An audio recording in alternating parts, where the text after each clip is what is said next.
చెయ్యి పట్టుకొని నేర్పకపోయినా వంట చేయడం ఎట్లా నేర్చుకున్నానో, మా అమ్మ మెషిన్ కుట్టేటప్పుడు కూడా చూసి మెషిన్ కుట్టడం కూడా అట్లనే నేర్చుకున్నాను నేను. చాలా సార్లు మా అమ్మ బయటికెళ్ళినప్పుడు లేదా పనికెళ్ళినప్పుడు ఇంటికి ఎవరైనా బట్టలు కుట్టించుకోవడానికి లేదా డబుల్ స్టిచ్చింగ్ వేయించుకోవడానికి వస్తే వాళ్ళ దగ్గర నేను ఇంక బట్టలు తీసుకొని డబుల్ స్టిచ్చింగ్ గానీ, చిరిగిపోయిన బట్టలు గానీ కుట్లు వేసి ఇచ్చేదాన్ననమాట. అట్లా కుట్లు వేసిచ్చిన వాళ్ళకి నేను చిన్నపిల్లని కాబట్టి ఎంత తీసుకోవాలో తెలియదు కాబట్టి మహా అయితే రూ. 2, రూ. 5 కొందరు రూ. 10 ఇచ్చేసి వెళ్ళిపోయేవాళ్ళు. వాళ్ళు ఇచ్చిన పైసల్ని కూడా నేను పాడు చేయకుండా దాచిపెట్టేసి మా అమ్మ వచ్చిన తర్వాత అయితే పలానా వాళ్ళు వచ్చి కుట్టించుకున్నారని చెప్పేసి డబ్బులు అయితే ఇస్తుండే.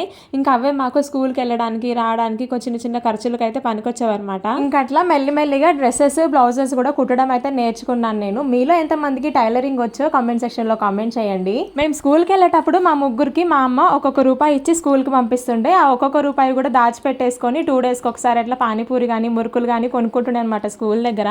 మీలో ఎంతమంది ఇట్లా చేసేవాళ్ళో కామెంట్ సెక్షన్ లో కామెంట్ చేయండి. Continuation next video. ఇప్పుడు ఛానల్ సబ్స్క్రైబ్ చేసుకోండి.